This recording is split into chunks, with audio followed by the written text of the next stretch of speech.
viva.gr 210 92 13 310. Βήμα FM 99,5. Άνοιξε το βήμα σου. Βήμα FM 99,5. Επιστρέφουμε στην ενδιαφέρουσα συνομιλία μας με τον πρώην Υπουργό Οικονομικών, τον κύριο Ευκλήδη Τσακαλώτο. Λοιπόν, κύριε Υπουργέ, θέλω να σας ρωτήσω το εξής. Είπε ο κύριος Τσίπρας στη συνέντευξή του στον Α προημερών ότι κάποια στιγμή συνειδητοποίησε ότι οι ξένοι ηγέτες άκουγαν τον κύριο Βαρουφάκη και ήταν σαν να μην τον άκουγαν. Εσείς το βρήκατε μπροστά σας αυτό? Νομίζω ότι πρέπει να το ξεπεράσουμε αυτό. Εγώ θεωρώ ότι το μόνο έντιμο σε αυτές τις περιπτώσεις να πούμε ότι οι επιτυχίες είναι κοινές και συλλογικές και οι αποτυχίες είναι κοινές και συλλογικές. Ναι, εγώ για παράδειγμα θεωρώ ότι ο Γιάννης Βαρουφάκης μας βοήθησε πάρα πολύ στον πρώτο μήνα για να διεθνοποιήσει το πρόβλημα του ελληνικού. Μετά υπήρξαν άλλοι 6 μήνες όμως. Ναι, εντάξει.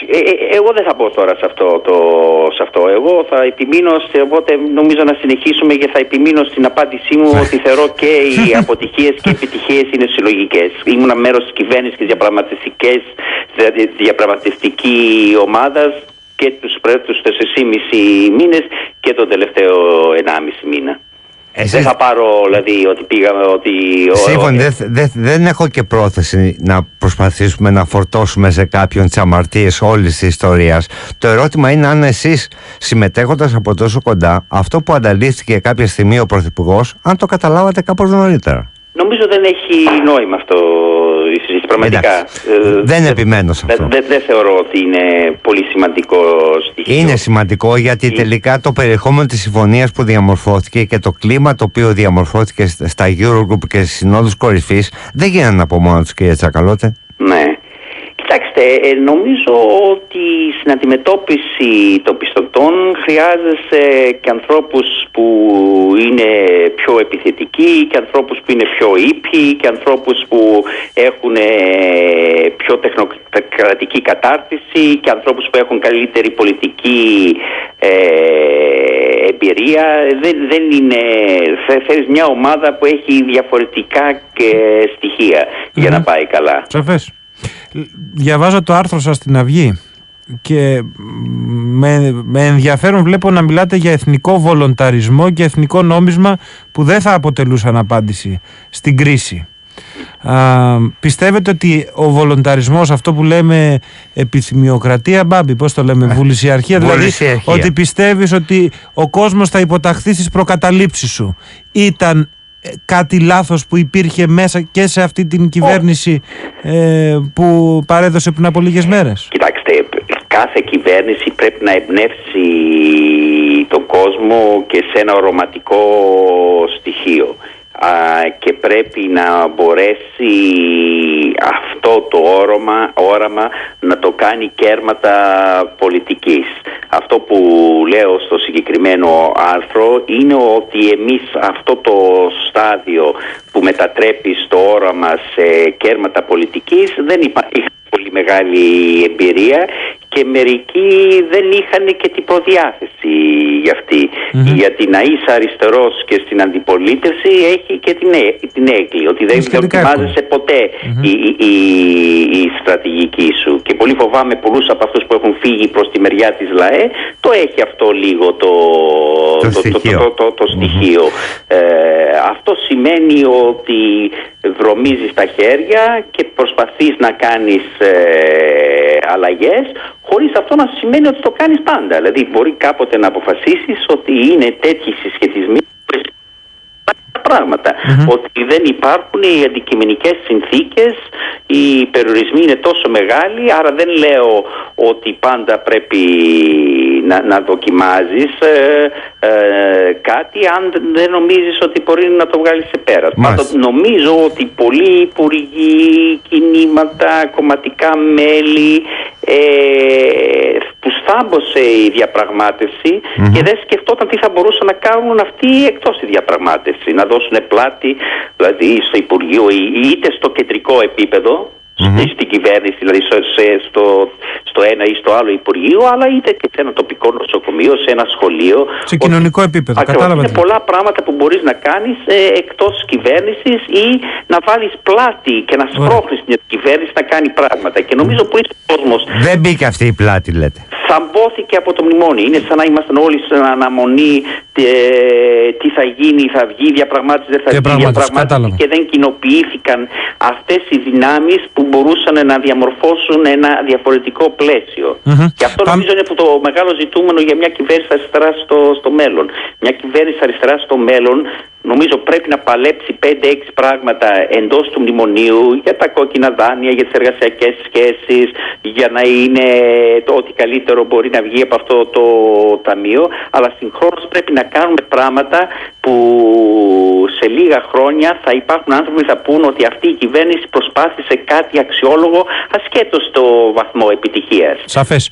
Πάμε λίγο στις συνεργασίες, κύριε Υπουργέ. Δηλαδή, γράφετε στο άρθρο σας περίπου υπονοείται ότι αν συνεργαστείτε με το Πασόκ ή το Ποτάμι είναι σαν οι γαλοπούλες να ψηφίσουν υπέρ της γιορτής των Χριστουγέννων, διότι γράφετε στο κείμενό σας ότι αυτά τα κόμματα δεν μπορούν να καταπολεμήσουν τις παθογένειες του χθες, τη φοροδιαφυγή, την αποτελεσματικότητα, τη διαφθορά. Το ερώτημα που έχουν πολλοί, κύριε Τσακαλώτε, και πολύ αριστεροί μάλιστα, είναι ταιριάζεται περισσότερο με ένα κόμμα όπως αυτό του κυρίου Καμένου, που για πολλούς χαρακτηρίζεται από ανορθολογισμό, από θεωρίες συνωμοσίες, από ακραίες δεξιές θέσεις, σε σύγκριση με ένα κόμμα όπως το Πασόκ, που ελκύει περισσότερο κεντροαριστερούς ψηφοφόρους και πολλούς από αυτούς που ήρθαν στο ΣΥΡΙΖΑ μετά το 44% του 2009 που πήρε ο κύριος Παπανδρέου.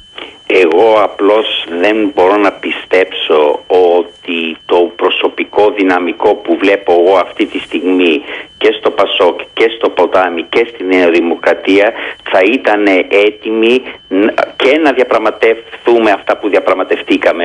Δηλαδή το χρέος νομίζω είναι σημαντικό κομμάτι αυτό. Διαβάζω σήμερα ότι υπάρχουν διαρροές ότι η Κομισιόν λέει για να υπάρξει λύση για το χρέος πρέπει να είναι όλοι μαζί για να... Κυβέρνηση μεγάλου συνασπισμού. Ακριβώς, μεγάλου συνασπισμού. Πρέπει να σας πω όμως δεν ήταν κυβέρνηση μεγάλου συνασπισμού που πολέμησε και το έβαλε στο επίκεντρο της συζήτηση το χρέος. Εγώ θυμάμαι τον κύριο Βενιζέλο να λέει ότι δεν υπάρχει πρόβλημα για το χρέος, ότι είναι βιώσιμο αυτό το χρέος. Άρα δεν ήταν κυβέρνηση μεγάλου συνασπισμού που το έβαλε αυτό στην ατζέντα. Ούτε πιστεύω, και αυτό είναι ίσως το πιο σημαντικό στην άποψή μου που προσπάθησα να διατυπώσω στο άρθρο στην Αυγή που αναφέρεστε, δεν πιστεύω ότι αυτό το πολιτικό δυναμικό πραγματικά πιστεύει στη μείωση της φοροδιαφυγής ή στη διαμόρφωση του κράτους. Και δεν το πιστεύω γιατί αυτά τα πράγματα δεν τα θεωρώ εγώ αναποτελεσματικά. Αναποτελεσματικό σημαίνει κάτι που δεν έχει κανένα νόημα. Ήταν απολύτως αποτελεσματική η διαφορά. Ήταν εντελώς αποτελεσματική η φοροδιαφυγή, γιατί η βάση της εξουσίας και του Πασόκ και της Νέας Δημοκρατίας ήταν μέσα από αυτά. Ξέρετε κύριε Παπαναγιώτη, κάτι που δεν ήξερα εγώ τουλάχιστον όταν έφτασα στο Υπουργείο Οικονομικών, ότι υπογράφω κάθε μέρα μετάταξη κάποιας νοσοκόμας από την Ξάνθη να πάει στην Αλεξανδρούπολη και έχει άλλες 15, το Ριπορβάλο, άλλες 9 υπογραφές αυτό το χαρτί. Γιατί γινόταν αυτό παλιά? Γιατί αν αυτό εγώ δεν το έβαζα στην πάντα και δεν υπέγραφα, θα μπορούσε και ερχόταν ο κύριος Παπαναγιώτη να μου πει γιατί δεν υπογράφεις τις ξαδέλφεις μου σε αυτό. Θα έλεγα κύριε Παπαναγιώτη, γιατί δεν ψηφίζετε εσείς το κόμμα και πάτε ψηφίζετε? Τόσες θείες έχετε, τόσες ανιψιές έχετε. Έτσι δεν είναι? Άρα αυτό δεν ήταν αποτελεσματικό. Αυτό ήταν η εξουσία αυτών των ανθρώπων. Αυτό το πελετειακό κράτος, αυτό το κράτος της διαφθοράς ήταν εντελώς αποτελεσματικό. Να ρωτήσω. Για το δικό τους το πολιτικό σχέδιο και συγκρότηση της κοινωνικής δύναμης. Είναι σαφές, είναι μία από τις παθογένειες αυτές, την οποία κανείς δεν την αρνείται, αλλά δεν βλέπω και ποιοι θα την αλλάξουν. Να ρωτήσω το εξής. Όχι έτσι. Ο ΣΥΡΙΖΑ δεν έφτιασε, ούτε πήγε από το 4 στο 30 λέγοντας ότι εγώ θα πάω το παιδί σου, θα κάνω αλλαγές που είσαι φαντάρος. Να είμαστε ξεκάθαροι. Αν υπάρχει μια-δυο περιπτώσεις ανθρώπων του ΣΥΡΙΖΑ που κάνουν αυτό, δεν το αρνούμε, γιατί σε όλα τα κόμματα μπήκε και κοινωνικός κόσμος. Αλλά η κύρια αιχμή του ΣΥΡΙΖΑ πριν από τις εκλογές του Γενάρη, και παραμένει αυτό, είναι ότι χωρίς αυτή την αλλαγή του κράτους οτιδήποτε άλλο λέμε. Για την παραγωγική ανασυγκρότηση, για τον αγροτικό τομέα, για μια διαφορετική πολιτική στις μεταφορές, όλα αυτά εξαρτούνται να έχεις ένα κράτος που έχει στόχο αυτά τα πράγματα. Σαφές. Και όχι στόχο. Αλλά πρώτα απ' όλα κυβέρνηση. Άρα είναι προαπαιτούμενο. Αυτό το προαπαιτούμενο, εγώ δεν πιστεύω ότι το Πασόκ και η Νέα Δημοκρατία μπορεί ποτέ να είναι μαζί μας. Αυτό λοιπόν προϋποθέτει να σχηματιστεί μια κυβέρνηση μετά τις εκλογές. Ποια κυβέρνηση φαντάζεστε εσείς, όπως είναι τα πράγματα και όπως δείχνουν και οι δημοσκοπήσεις, έτσι, ότι μπορεί να σχηματιστεί? Οι δημοσκοπήσεις μια εβδομάδα πριν λέγανε ότι το ΝΕ θα κερδίσει με διαφορά. Ναι. Έτσι δεν λέγανε. Ωραία. Και πολλές δημοσκοπήσεις το Γενάρη λέγανε ότι είμαστε τσίμα-τσίμα εκλογές, και πολλές δημοσκοπήσεις στη Βρετανία λέγανε ότι θα κερδίσουν οι εργατικοί. Όπως καταλαβαίνετε, σε αυτή την κρίση του πολιτικού συστήματος δεν φταίνε δημοσκόπιο, ούτε βάζω δόλο ότι θέλουν να ξεγελάσουν τον κόσμο, αλλά με αυτή τη ρευστότητα που φαίνεται ότι οι κυρίαρχες δυνάμεις δεν δίνουν λύση στα προβλήματα των ανθρώπων, είτε αυτό είναι στη Βρετανία που σας είπα την πρόσφατη εκλογική αναμέτρηση, είτε στην Ελλάδα, οι δημοσκοπήσεις δεν μπορούν να δώσουν καλές προβλέψεις, γιατί ακριβώς έχει αλλάξει το μοντέλο. Ψηφίζει αλλιώς ο κόσμος. Ο κόσμος είναι και αγανακτισμένος και στενοχωρισμένος, και οι παλιές ταυτότητες έχουν σπάσει. Άρα θεωρώ ότι υπάρχει πολύ μεγάλο χώρο στην εκλογική περίοδο να πείσεις έναν κόσμο ότι για να πάει μπροστά αυτή η χώρα με τους περιορισμούς του μνημονίου να εμπιστευτείτε κάποια δύναμη όπως ο ΣΥΡΙΖΑ. Ωραία. Που θα πάει μπροστά στην πρωτοβάθμια υγεία. Θα το κάνει το Πασόκ αυτό, να κάνει να στεναχωρήσει κάποιους γιατρούς που δεν θέλουν τη μόνιμη και αποκλειστική αποσχόληση? Πιστεύετε ότι θα κάνετε αυτοδύναμη κυβέρνηση? Ο πολιτικός δεν μπαίνει σε υποθετικές, προσπαθεί να πείσει έναν κόσμο και μετά θεμιτός το στόχος. Το ερώτημα όμως είναι ότι πρέπει να πείτε και στον κόσμο, αν δεν πετύχετε την αυτοδυναμία, με ποιον θα κυβερνήσετε μετά? Με ποιον πρέπει, ποιον μπορείτε για να γίνουν αυτά που πρέπει να γίνουν? Μπορεί να μην μπορούμε με κανέναν, άμα είναι αν δεν πιστούμε ότι υπάρχει το υπόβαθρο, το πλαίσιο, για να μπορούμε να αντιμετωπίσουμε τα βασικά προβλήματα που νομίζω ότι συμφωνήσατε και εσείς είναι προϋπόθεση για όλες τις άλλες πολιτικές. Βεβαίως και είναι προϋπόθεση. Την αγροτική, την κοινωνική, την πολιτιστική. Με αμοιβές μετακινήσεις είναι προϋπόθεση. Το ερώτημα είναι, θα μείνει ακυβέρνητος ο τόπος ή μπορεί να βγει πρώτο κόμμα ΣΥΡΙΖΑ και να πει εγώ δεν έχω με ποιον να κάνω το συμπλήρωμα που χρειάζομαι για να φτιαχτεί μια κυβέρνηση? Εγώ νομίζω ότι θα βρεθεί λύση εντός της επόμενης Βουλής. Αλλά αυτό θα εξαρτηθεί και από το εκλογικό αποτέλεσμα. Εγώ σας είπα το μεγάλο άγχος που έχω, ότι για να δουλέψει η συμφωνία, για να μπορείς να διαπραγματευτείς πράγματα εντός της συμφωνίας και να κάνεις πράγματα που θα είμαστε περήφανοι σε 5 χρόνια, χρειάζεσαι δυνάμεις που το πιστεύουν αυτό. Οι δυνάμεις του Πασόκ και της Νέας Δημοκρατίας, σας λέω εγώ, δεν το πιστεύουν. Το ποτάμι? Το ποτάμι δεν έχω πολύ καλή εικόνα τι ακριβώς πιστεύω. Η επιθετική όμως ρητορική ότι στο ΣΥΡΙΖΑ δεν υπάρχουν άνθρωποι που έχουν δουλέψει ποτέ και ότι λένε ψέματα, και αυτό δεν είναι μια βάση για συζήτηση. Άρα πού καταλήγουμε? Δείχνει πάρα πολύ παλιοκομματική. Δηλαδή είναι τόσο νέο όσο θυμίζει τη δεκαετία του 50 την Επομένως πού καταλήγουμε? Ή θα μπει ο κύριος Καμένος και θα φτάνουν οι βουλευτές σας να κάνετε κυβέρνηση, ή θα συνεργαστείτε με τον κύριο Λοχαζάνη, ή θα υπάρχει αυτοδύναμη αριστερή κυβέρνηση. Ωραία, αυτό το είπαμε, είναι ένα σενάριο. Το υπόλοιπο δεν βλέπουμε. Το υπόλοιπο θα φανεί από τι είναι οι συσχετισμοί. Να το πω αλλιώς. Βλέπετε να χρειάζεται να ξαναγίνουν εκλογές μετά τις εκλογές? Νομίζω ότι πιο πολλές δυνάμεις, περιλαμβάνω και σε αυτό το ΣΥΡΙΖΑ, δεν θα θέλουν και δεν θα μπορούν να πάνε σε άλλη πολυτέλεια αναμέτρηση. Περιμένοντας την ανακεφαλαιοποίηση των τραπεζών, να ξαναπάμε σε προεκλογική περίοδο? Αυτό είπα.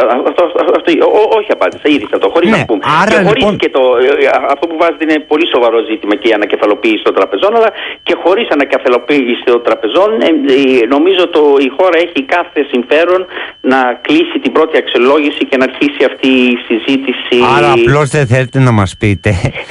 Λογικό είναι, ο στόχος σας είναι η αυτοδυναμία. Δεν μ' αρέσει σήμερα που βγαίνουν διαρροές από την Κομισιόν ποιες είναι οι λύσεις για να, σε αυτό το εκβιαστικό κλίμα, εγώ να συμβάλλω σε αυτό. Μάλιστα. Μεγάλο συνασπισμό βλέπετε σε καμία περίπτωση? Δηλαδή εσείς και η Νέα Δημοκρατία και ενδεχομένως κάποιες άλλες δυνάμεις να κάτσετε κάτω και να συμφωνείτε σε ένα τριετές πρόγραμμα? Όχι, δεν το βλέπω. Δεν το βλέπετε? Όχι. Μάλιστα. Και ούτε θα το υποστήριζα εγώ. Τώρα βέβαια θα έχουμε συλλογικές διαδικασίες, αλλά εγώ προσωπικά δεν θα το υποστήριζα. Σας ευχαριστούμε πάρα πολύ, κύριε Τσακαλώτο. Ήταν ενδιαφέρουσα η κουβέντα μας. Να είστε καλά. Να είστε καλά. Γεια σας. Λοιπόν,